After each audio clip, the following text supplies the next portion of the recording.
पुराणों में तुलसी का महत्व। तुलसी का भगवान विष्णु की पत्नी के रूप में मान्यता है। अतः वो माता लक्ष्मी का स्वरूप है। कार्तिक मास की एकादशी को, जिसे देवोत्थनी एकादशी कहते हैं, उस दिन माता तुलसी का भगवान विष्णु के शालिग्राम स्वरूप से विवाह की प्रथा है। तुलसी के पत्तियों का भगवान के भोग में डाला जाता है। कहा जाता है, बिना तुलसी की पत्तियों के भगवान का भोग अधूरा माना जाता है।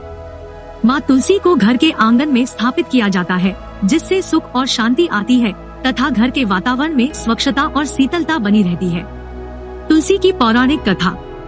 कई पुराणों में इस कथा का विस्तृत रूप से व्याख्या की गई है। अतः इस कथा के अनुसार एक वृंदा नाम की स्त्री थी, जिसका जन्म राक्षस कुल में हुआ था, परंतु वो भगवान विष्णु की परम भक्त थी। वो पतिव्रता और महान आतिथ्य का पालन करने वाली थी। उसके पति का नाम जलंधर था।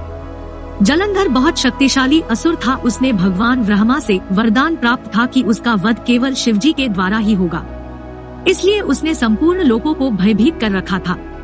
जब उस जलंधर का वध करने हेतु असुरों और देवताओं में युद्ध हुआ तो वृंदा पूजा करने में बैठ गई, जिसके सतीत्व के कारण जलंधर का वध नहीं हो पा रहा था।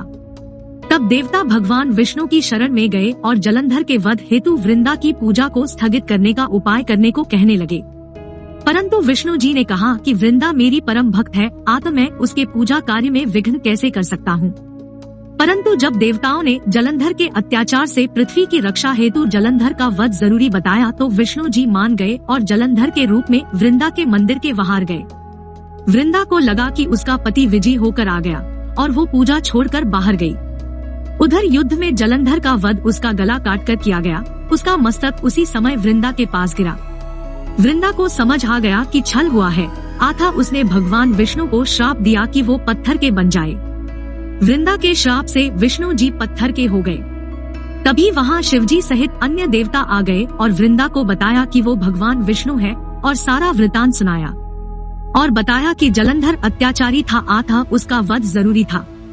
वृंदा ने भगवान को श्राप मुक्त कर दिया और पति जलंधर के साथ सती हो गई।